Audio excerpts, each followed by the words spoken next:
नमस्कार विद्यार्थियों, श्री श्याम कॉलेज की ऑनलाइन क्लासेज में आपका स्वागत है।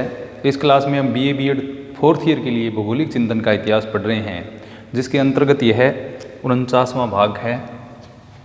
इसमें हम पढ़ रहे हैं रोमन विद्वानों का योगदान,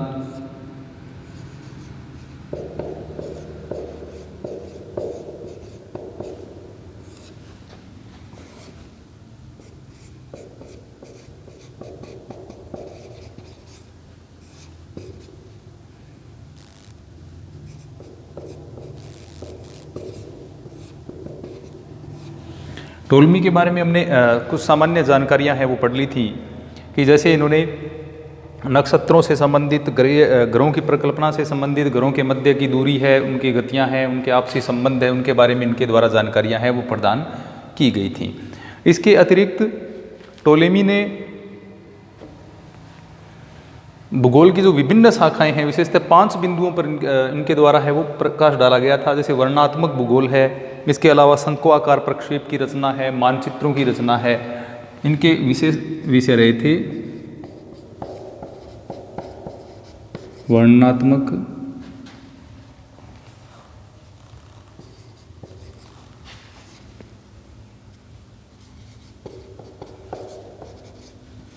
भूगोल,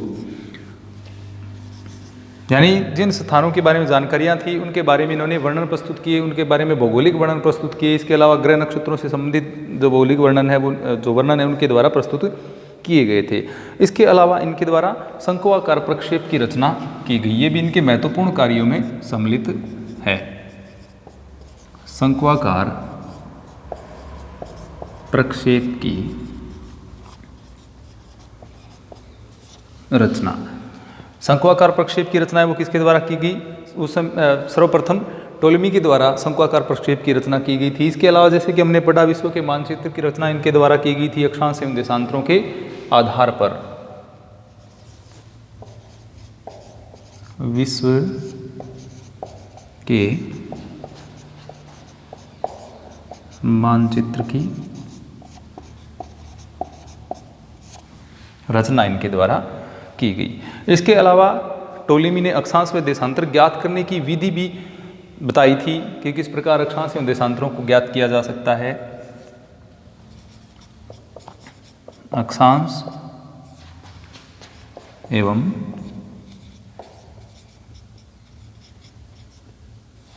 देशांतर ज्ञात करने की विधि। किसी भी स्थान के अक्षांश एवं देशांतर को किस प्रकार से ज्ञात किया जा सकता है, किसी भी स्थान के अक्षांश एवं देशांतर का निर्धारण किस प्रकार से कर सकते हैं, उस समय ये जो प्राथमिक विधि है वो टोलेमी के द्वारा बताई गई थी। इसके अलावा मानचित्र कला के सिद्धांत एवं नियमों से संबंधित कार्य भी इनके द्वारा किया गया, यानी मानचित्र निर्माण से संबंधित जो साधारण नियम जो होते हैं उनका निर्धारण किया। मानचित्र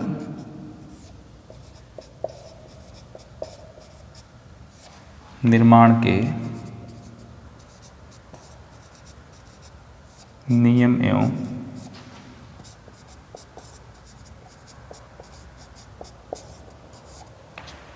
सिद्धांतों का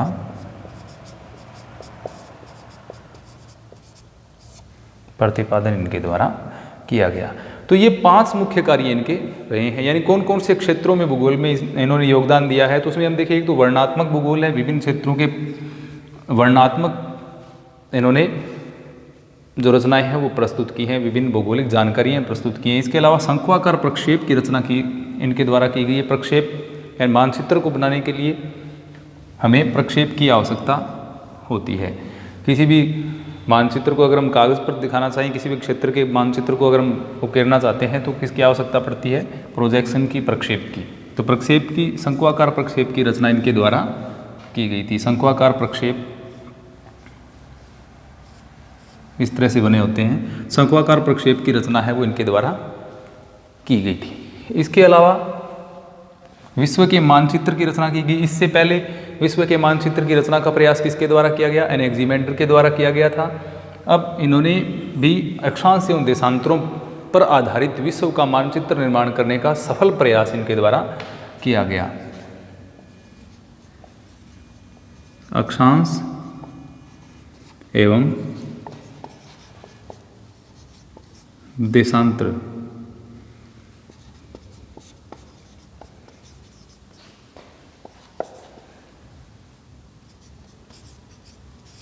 आधारित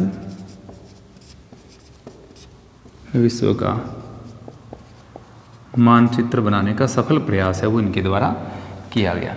इसके अलावा अक्षांश एवं देशांतर, किसी भी क्षेत्र की जो स्थिति है उसमें अक्षांश कौन से हैं, देशांतर कौन से हैं, उसका ज्ञात करने की विधि भी इनके द्वारा बताई गई।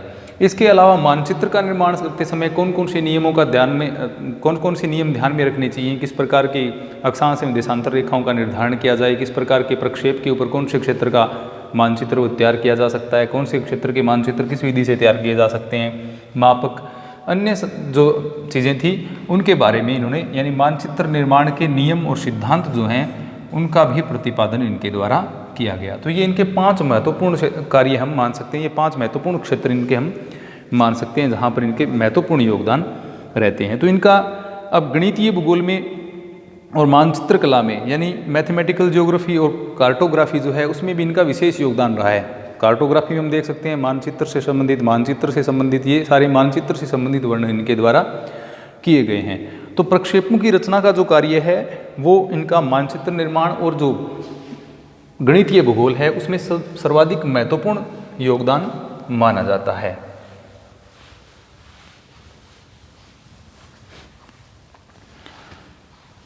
इन्होंने मानचित्र कला को भूगोल के अध्ययन का प्रमुख पक्ष स्वीकार किया था। इनके अनुसार मानचित्र के माध्यम से भूगोल को आसानी से समझा जा सकता है। मानचित्र कला को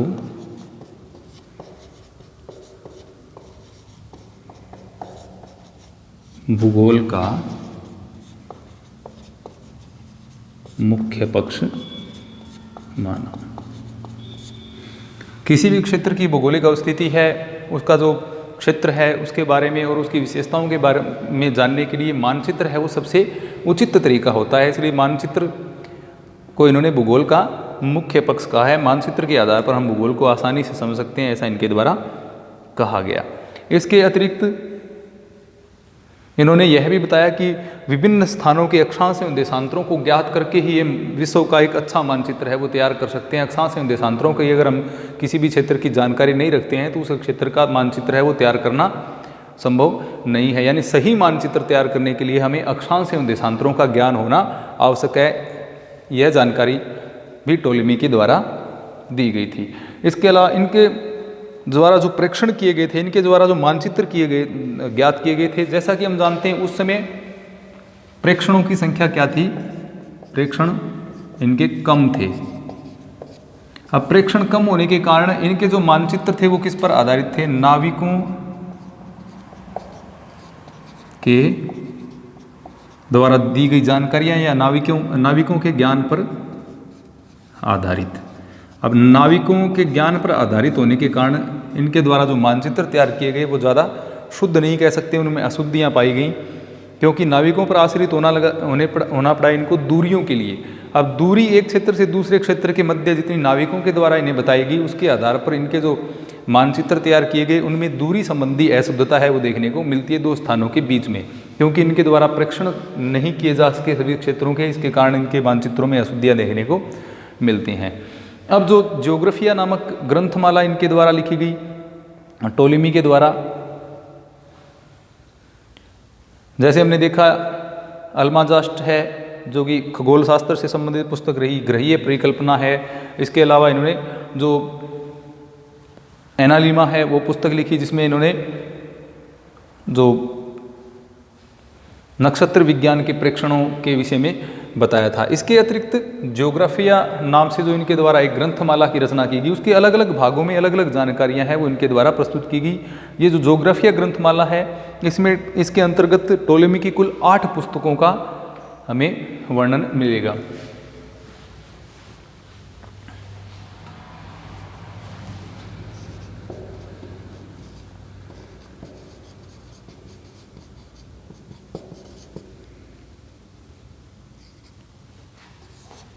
इसमें कुल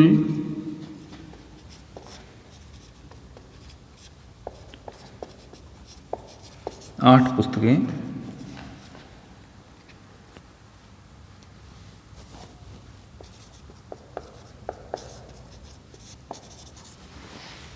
शामिल हैं। तो इसमें ये जो ज्योग्राफिया नाम की इनकी एक पुस्तक श्रृंखला थी, जिसके अंदर 8 जो पुस्तकें हैं वो सम्मिलित की गई थी। अब इसमें इन्होंने गणितीय भूगोल, मानचित्र कला और सामान्य भूगोल से संबंधित इनकी पुस्तकें थीं।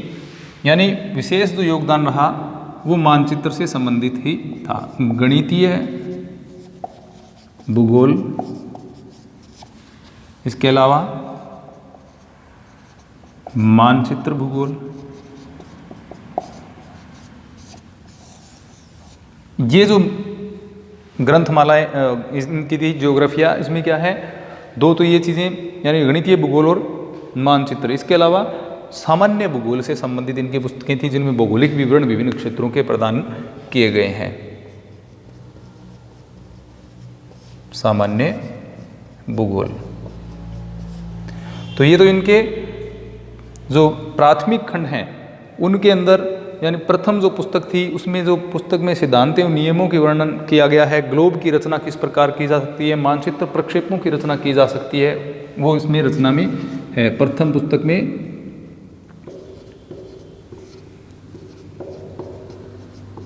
ये इसका जो प्रथम भाग है उसमें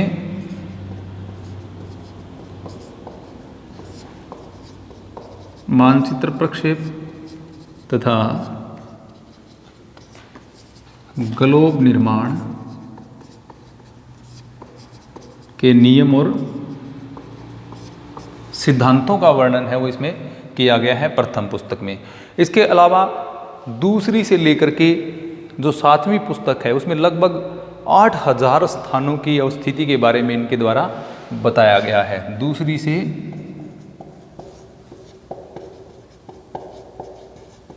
7वीं, इनमें लगभग 8000 स्थानों की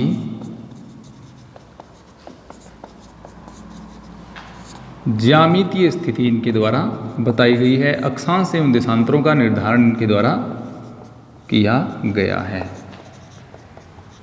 लगभग 8000 स्थानों के बारे में इनके द्वारा, और 8000 जो स्थान हैं उनकी ज्यामितीय स्थिति है या अक्षांश देशांतरों का उल्लेख इसमें किया गया है। इनमें से कुछ एक जो अक्षांश, कुछ एक जो स्थान थे उनका जो ये स्थानों से संबंधित ज्यामितीय स्थिति है ये वैज्ञानिक तरीके से निर्धारित की गई थी, यानी ये लगभग शुद्ध थी। बाकी है वो यात्रा वर्णनों के आधार पर या पुराने मानचित्रों के आधार पर इनके द्वारा निर्धारित की गई थी। तो इस प्रकार इनके द्वारा 8000 स्थानों की ज्यामितीय स्थिति का निर्धारण भी किया गया था। 8वीं पुस्तक में मानचित्र कला के सिद्धांतों का प्रक्षेप तथा इसके अलावा खगोलिक जो स्थान हैं उनके बारे में जो सिद्धांत होते हैं उनके बारे में वर्णन इनके द्वारा किया गया है। तो ये इनकी ज्योग्राफिया पुस्तकें में कुल 8 पुस्तकें थीं। प्रथम भाग है उसमें मानचित्र प्रक्षेप एवं ग्लोब निर्माण के नियम का वर्णन है। दूसरी पुस्तक से लेकर के 7वीं तक 8000 स्थानों की ज्यामितीय स्थिति का वर्णन इनके द्वारा किया गया है। और 8वीं पुस्तक में मानचित्र कला के सिद्धांत, इसके अलावा प्रक्षेप तथा खगोलिक विधियों की जानकारी है वो दी गई है। यानी 8वीं पुस्तक जो है वो प्रक्षेप, मानचित्र कला और खगोल से संबंधित इनकी पुस्तक है। इसके अलावा विश्व का मानचित्र, जैसे हमने देखा कि इसमें विश्व के मानचित्र इनके द्वारा बनाए गए। इसके अलावा टोलेमी ने विश्व के निर्माण की जो विश्व के मानचित्र के निर्माण की जो विधि है उसका भी विस्तार पूर्वक वर्णन इनके द्वारा किया गया।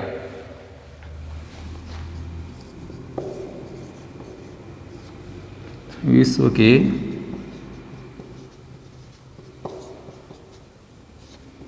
मानचित्र निर्माण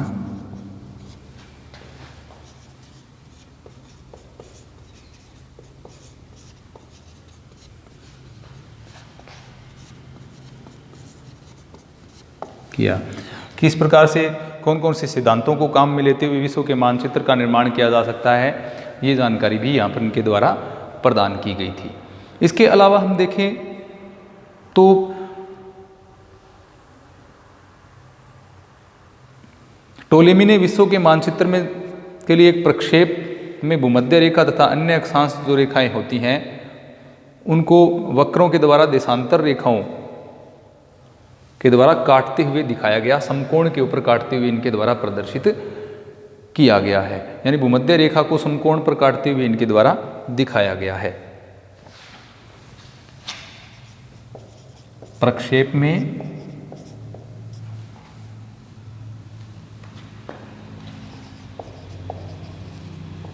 भूमध्य रेखा तथा अन्य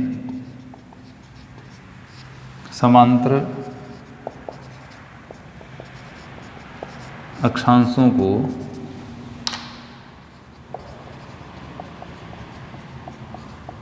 देशांतरों द्वारा समकोण पर काटते हुए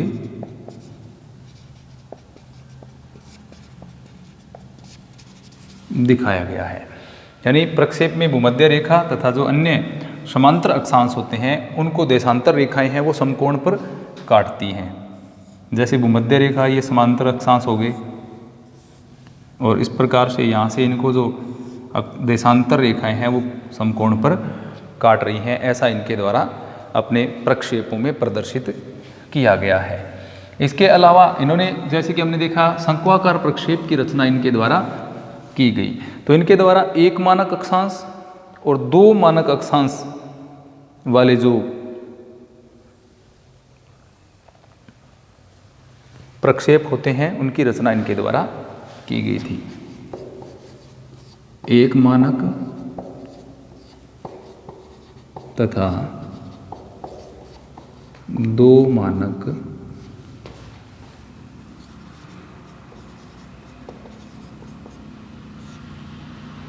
अक्षांश वाले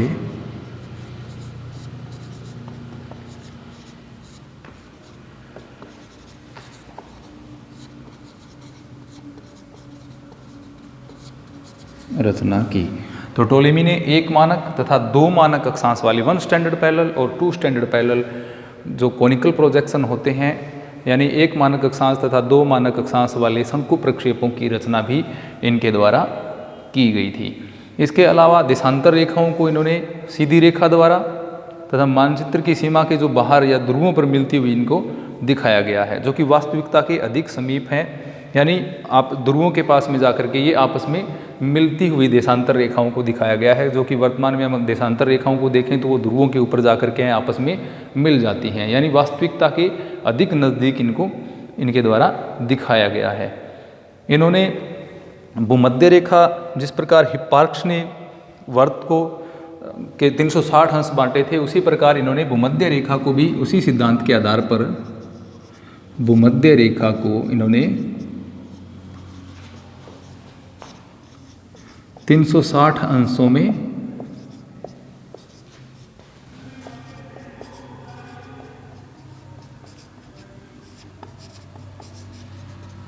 विभाजित किया। तो भूमध्य रेखा को 360 अंशों में इनके द्वारा विभाजित किया गया। और ये कार्य किसके द्वारा पहले किया गया था? हिप्पार्कस ने ग्लोब को 360 अंशों में बांटा था, तो उसी आधार पर इन्होंने क्या किया था, भूमध्य रेखा को 360 अंशों में इनके द्वारा बांटा गया था। इसके अलावा इन्होंने वर्त की परिधि भी पेसिडोनियस ने जिस प्रकार 18,000 मील बताई थी, उसी प्रकार इन्होंने भी वर्त की जो भूमध्य रेखा की इन्होंने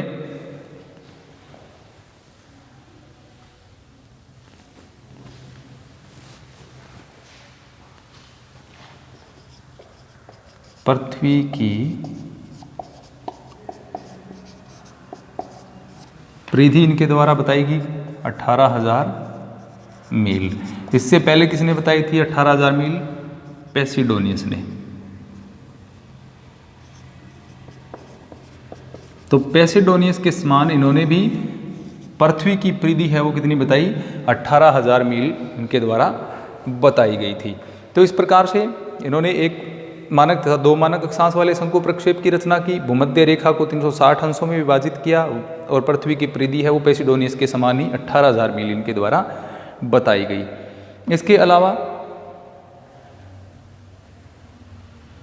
इनके द्वारा जो प्रत्येक अक्षांशों के बीच की दूरी है वो 500 स्टेडिया बताई गई। इनके द्वारा अक्षांशों के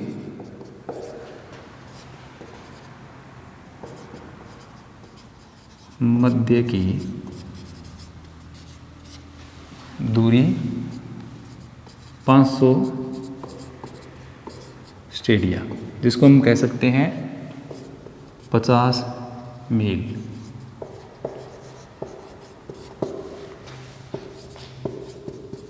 बताई गई, जो कि वास्तविक से क्या है, कम है। तो इनके द्वारा दो अक्षांशों के मध्य की दूरी है वो कितनी बताई गई, 500 स्टेडिया अर्थात 50 मील ही बताई गई, जो कि वास्तविक दूरी से काफ़ी कम थी। वास्तविक दूरी जो है वो 700 स्टेडिया यानी 70 मील के आसपास है।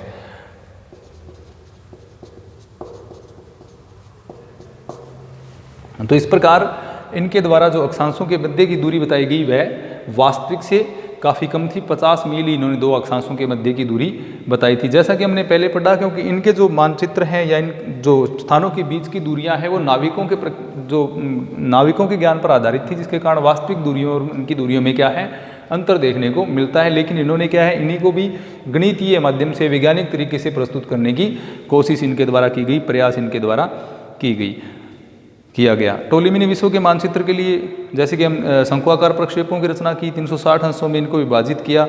इस प्रकार से इन्होंने दो जो प्रक्षेप हमने पढ़े, एक मानक और दो मानक वाले जो है उनकी रचना की। तो इस प्रकार से टोलेमी ने विशेषतः जैसे कि हमने 5 बिंदुओं को पढ़ा, उन 5 बिंदुओं पर इनका महत्वपूर्ण योगदान रहता है। जैसे वर्णनात्मक भूगोल में शंक्वाकार प्रक्षेप की रचना में, मानचित्र कला के जो सिद्धांत हैं एवं नियम हैं उनके निर्माण में, और इसके अलावा विश्व का मानचित्र बनाने में इनका महत्वपूर्ण योगदान रहा है। अक्षांश एवं देशांतर ज्ञात करने की विधियों के बारे में जानकारी देना, ये इनके भूगोल के अंदर महत्वपूर्ण योगदान हम कह सकते हैं।